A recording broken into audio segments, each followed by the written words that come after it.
Hello and welcome to Chidzvidz, a show where I go over all the DVDs and Blu-rays I've been watching, plus any new additions that I add to my collection. Hello? Hello? Yeah, it's me, Mike Ropperness. As in my agent? Yeah, I'm just calling to tell you that I watched the latest 2 episodes of Chidzvidz. You know that show you're doing where you're reviewing your DVDs? Yeah. Well, I just want to tell you that the show's good, but it's kind of boring. You need to up your production a bit. The editing style is a little slow, you know? Slow? Yeah, the kids today, you know, they have no attention span. You gotta wiggle your keys now and then to keep their attention. I saw this video on TikTok where somebody was cutting a bar of soap on one half of the screen and talking complete nonsense on the other. But it kept my attention, you know? Yeah, I get it. Attention span. Well, I'm gonna call another Sunday Ruin Productions and tell them to up the budget so you can do a bit better editing and maybe get some more, like, explosions or something. But I don't really need a bigger budget, I'm just talking about my What about hashtags? Are you using hashtags? No, I don't use hashtags. I sometimes put them in. Well, you gotta use hashtags. Anyway, I'll call you back. Great show, by the way. It just needs a little work. I'll show you hashtags. On today's episode, I buy a CRT television so I can revert back to watching VHSs. I add a lot more DVDs to my collection and also watch them. Unsubscribe. Hello there, I don't know why I do these on the floor every time, but I've got a bunch of DVDs that I bought that I want to go through. Some were bought in charity shops, some were bought online actually. Let's just dive into them. So, Planet of the Apes, this Mark Wahlberg, right? Mark Wahlberg. Isn't this directed by Tim Burton? Tim Burton, yeah. I've never seen this one. I do have a Region 1 copy, but Region 2 obviously is better for me. I'll keep both, probably.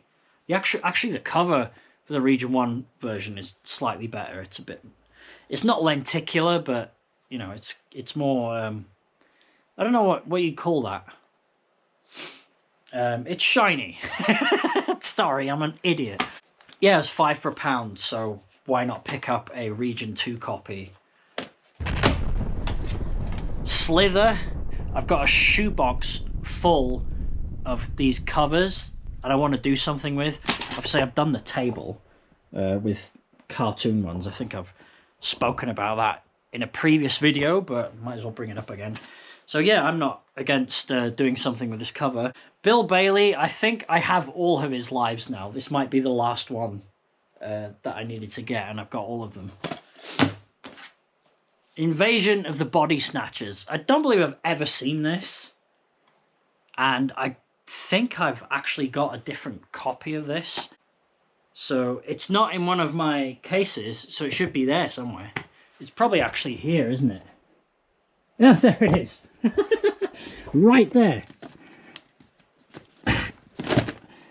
This, by the way, is not in alphabetical order, but it looks like I still know what's there, even though... Yeah, so I've got this version of it. Which one do I keep? 2010, the year we made contact. So Simon, I text Simon Bond that I had this because he's a big sci-fi nerd. Simon Bond's a friend of mine who also collects DVDs. Go check his channel out. I mean, he's just copying me, but he also has a Simon Says Cinema, his channel's called. Anyway, he's a big 2001: A Space Odyssey fan. And he said this is a sequel to it, or maybe it's an unofficial sequel, I don't know. I'll give it a watch. I didn't hate 2001: A Space Odyssey, but I wasn't in the right mood when I watched it. Next, 24-Hour Party People, starring Steve Coogan. No idea what to expect with that one, but it's British. I'm sure it'd be gritty and whatnot. Don't know why I bought this one. Billy Bob Thornton and John Cusack in Pushing Tin. And there's a picture of an aeroplane there. A comedy about losing control. I'll give it a go. This is a Region 1. Cold Creek Manor, starring Dennis Quaid, Sharon Stone, and Stephen Dorff. Stephen Dorff. Love a good thriller. This looks like a supernatural thriller, but could be completely wrong. Who knows? I bought this because, you know, when you can get it for 50p, Tenet. I saw this in the cinema. Conveniently, I fell asleep, so when I woke up, I had a great excuse for why I couldn't understand what was going on. So, luckily for me, you know, the person I was with saw me fall asleep as well. So when I woke up and said I didn't know what was going on, I probably wouldn't have known what was going on, even if I was awake. To be honest, from what I hear, I do need to rewatch this at some point. Probably be better to have it on Blu-ray, but for 50p, you know, I'm not complaining. And this was, it was £2 for £1, and this was the second one I bought. I've been putting this off, don't know why. Got nothing against this guy, but I do want to finally watch this. Steve Irwin's The Crocodile Hunter. He's probably going to save the day, you know, and save the animals. I don't know, no idea. The Straight Story. So this is a David Lynch family movie, which is rare. It's a U certificate, so I am looking forward to this one. Also bought Unsane. This was shot entirely on iPhones. I remember seeing this in the cinema. It's plays a little bit on a fear of mine, which is my distrust of everything and everyone on the planet. This woman checks herself into a mental facility, and they won't let her leave, despite the fact that she's completely sane. Hence the title, Unsane. And the entire film was shot on iPhones, and you wouldn't think that. It's a few years old now, so it was one of the first to be shot on iPhones, which is probably why I remember it. I think 28 years later was all shot on iPhones. I'm not entirely sure. I think they did that for budget reasons, for carrying the kit out to wherever the hell they were filming. But yeah, this one I could really do with a rewatch of, because I remember seeing it in the cinema. Don't remember much about it anymore. Gwen. Now, this was filmed up the road in the Denowick Quarry. It's set in olden times, right, before we had electric and that. But I kind of seen half of it, not the entire thing. It's sealed as well. So I'm looking for... I'll probably review this in the next few episodes at some point, because it's due a rewatch. Madonna Drowned World Tour 2001. Look, this is part of the 5 for £1 thing. I have a bunch of music DVDs down there. This is just to add to that collection. Not Another Teen Movie. I'm probably not going to keep this. I just want to see it one more time. I'm probably not going to keep it. It's just, I'll watch it and probably chuck it or exchange it in CX or something. I don't know. Bob Marley, One Love. Now, I grew up on Bob Marley because my mum and stepfather are massive potheads, and they either were always playing Bob Marley, which is plinky plonky reggae music. I'm not a big fan of reggae music, and it might be because this stuff was just overplayed to me as a kid. But what I do hear of Bob Marley, I like it, but it's like I heard it too much as a kid. I just can't really vibe with it. But I'm interested in his story, even if it is like Hollywooded up to the nines and, you know, over romanticized. But yeah, that'll be worth a watch. I finally did it. I finished the whole Crank and Crank 2 bollocks. I went to CEX and I bought it on Blu-ray just to get it out of the way so this doesn't happen again. So Crank 2, I finally have it. 2.5 Men Season 2. I think this is my 4th 2.5 Men season. I'm trying to collect them all. I'm actually looking forward to watching it from the beginning, because I've seen the odd episode, and what I did see, you know, wasn't that bad for a, you know, a canned laughter sitcom. Now this, The Plague of Dogs, this is an animated film from 1981. That's all I know about it, and that's all I want to know about it until I watch it. This will go on the short list. In fact, Elmo is going to hold it. I'm watching that probably in this episode, hopefully. The Woman. I don't know much about this, but it's got a woman on the cover, and she's obviously kicking ass. That's why I bought it. Equalizer Part 3. I have all 3 of these on DVD, which is rare because some of my franchises are just all over the place. I've got some on DVD and some on Blu-ray. Again, newer films would prefer to have them on Blu-ray, but when you're picking them up for £1 or 50p in this case, because it was 2 for £1, then, you know, I'm not going to complain. That's why I have a 1080p projector and not a 4K projector, because DVDs look like crap on a 4K TV. I bought this brand new because it's an amazing film, Black Phone 2. That is going on the shortlist too, because I'm looking forward to a rewatch of this. So you're on the shortlist. 13 hours, though. I was in CEX and I just took a picture of something for a group chat I'm in as a joke. And the person, Stu, a person in the chat, pointed out that 13 hours is a really good film. So it was £2, so I thought, screw it, I'll pick it up.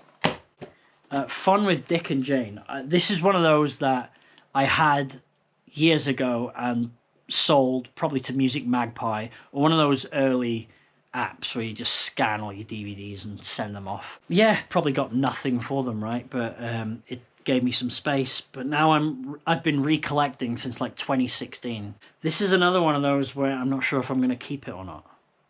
I barely remember this film. I know they're like thieves or something. Alright, whatever.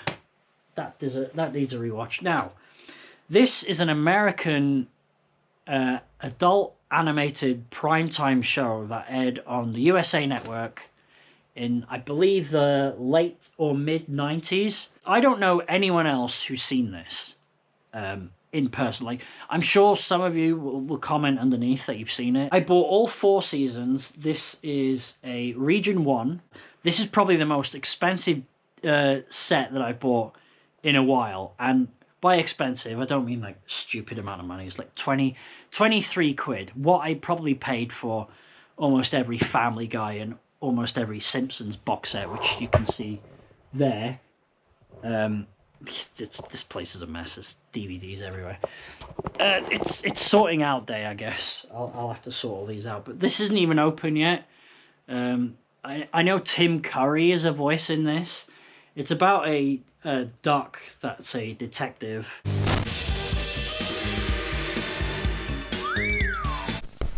I haven't seen all of them. I've seen half of the first season years ago.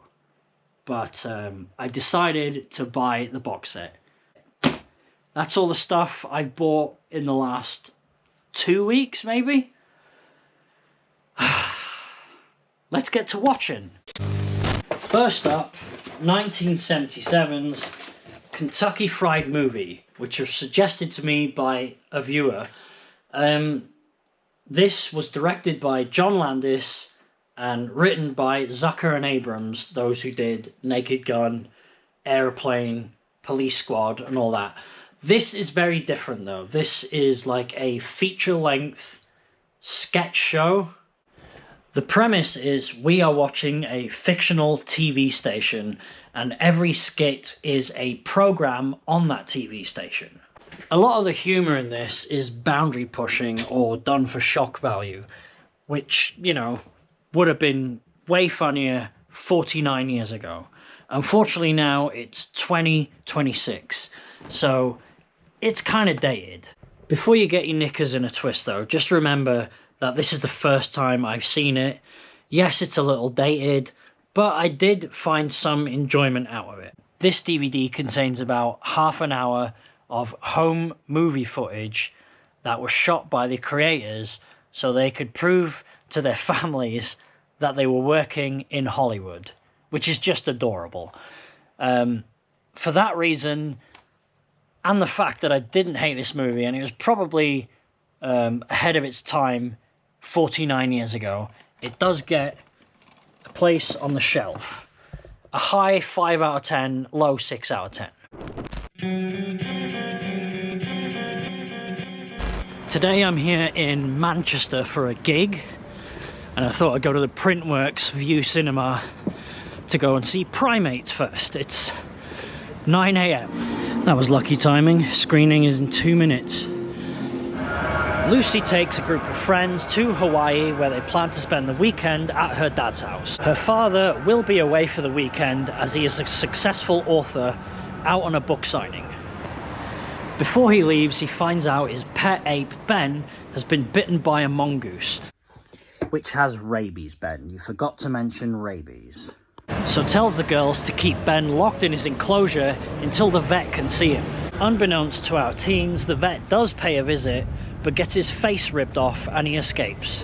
The rest of this movie plays out like Cujo, but instead of a mother and son trapped in a car, it's a bunch of teens trapped in a pool on a cliffside. But can they escape? This film lives up to its 18 certificate with some pretty gory and violent deaths. I'm going to give it a 6 out of 10. It's worth a watch. Another thing worth mentioning about this film is the soundtrack, composed by Adrian Johnston. It's kind of like ambient synth like music. At first I felt it didn't fit. It was a bit strange for the tone of the film, but the music itself is amazing. I got used to it by the end of the film, but yeah, it was just a odd choice for the type of film it was. Great soundtrack though, especially if you like ambient synth type music. This episode's favourite purchase goes to The Naked Gun. The new Naked Gun, starring Liam Neeson and Pamela Anderson. I was pleasantly surprised by this film. It's like a mix of the original subtle humour in Naked Gun with more unsubtle, goofy jokes that you'd find in like Family Guy. I'm currently just going through the bloopers, and yeah, I thought this was pleasantly surprising. 7 out of 10. I bought this yesterday. You can get it now for like a tenner. There's loads of actually like special features on this Blu-ray as well. So yeah, check it out. Available at HMV or Amazon or wherever the hell else sells Blu-rays, which isn't many places these days. Up next, The Plague Dogs from 1981, which I'm about to watch now. This film came out in 1982, not 1981, and I was just looking on IMDb. The version I have is 85 minutes long. There is a longer version. I had to look this up on the BBFC because I found this movie quite dark for a PG, but it did come out in 1982, so I guess there was no 12 certificate until like the mid-80s, I think. So this would have either had to have been given a PG or a 15 certificate.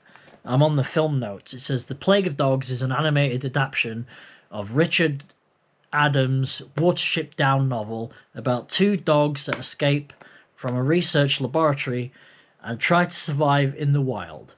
The film is a dark satire on the animal testing with a subtle political commentary that questions both the British government and the media. This film was pretty dark. I wouldn't say it's a kid's film, but I wouldn't say it's an adult film either. There's some mild swearing. I thoroughly enjoyed this. It's got a 7.7 rating on IMDb. It is streaming on Amazon Prime and Pluto TV. I don't know what versions they have because I don't have any streaming services at the moment. But if it's longer than 85 minutes, then you're probably getting the full version. Next up is 1991's The Fisher King, directed by Terry Gilliam. Jeff Bridges stars as Jack Lucas, a New York radio DJ shock jock who takes it too far with one of his regular callers, who later on that evening shoots up a nightclub. Ooh, how American. We fast forward 3 years where Jack is now working at a video store and trying to deal with the guilt of what happened. Jack decides to try and end it all by wearing some concrete shoes and jumping into the Hudson River. But fate intervenes and he ends up befriending a homeless man called Parry, played by Robin Williams. Turns out Parry's wife was one of the victims in the shooting 3 years ago. Parry has some psychological damage stemming from the incidences of 3 years ago and often hallucinates. Can you hear that loud rave music next door? That isn't a hallucination, that's real. Parry is on a mission to find the Holy Grail, and Jack decides he needs to help him on his recovery. Robin Williams plays his part really well. We often get to see his hallucinations of a red knight, which is a really impressive effect / costume. This is very well directed by Terry Gilliam, of course it is. 7 out of 10, and yes, it's definitely getting kept on the shelf. So last week I decided to buy a CRT television. I haven't had one of these since the 90s, and I just decided I wanted one for the spare room so I can watch videos on it. I picked it up for £21, which I think is a bargain. I forgot how big and heavy these things are. I could barely get it through my front door. The plan is to watch VHS videos on it, and I have a lot of retro consoles as well. Now that guy's house was pretty damp. You know, Ascot looks getting damp already from just the heat of the house. Stereo, widescreen, TV, video player. There we go. This is a blast from the past. Used to get static. There you go, listen. Right, now that the TV is set up, welcome to the first episode of What's on That Tape, where I'm going to go through blank tapes and find out what's on them. I have loads of these, so I'll try and do one every episode. Today, I'm not going to watch the entire contents of the tape. I want to do that in the future, though. You're going to find out what's in this tape just as well as I am. I don't know really what that says. Dead Man's Folly. No idea. Dead Man's Folly, is that a film? This is a Comet tape. Okay, that's later than I thought. Comet closed on 18th of December 2012. This looks very like 80s, 90s to me, this cover. Could be wrong. Let's shove it in and see what we got. Let's press play and find out what's on this tape. Movie premiere. What's this? Okay, yeah. In Agatha Christie's Dead Man's Folly. So, when did this come out? That's got to be 80s. Dead Man's Folly is a TV movie from 1986. I have no idea what channel this was recorded on, but I'm hoping there's adverts. Ugh! We've got adverts. Sorry, I got a bit excited there. Oh man, these look old. Yeah. What? I forget what. That's an ITV region. I forget which one. Kleenex.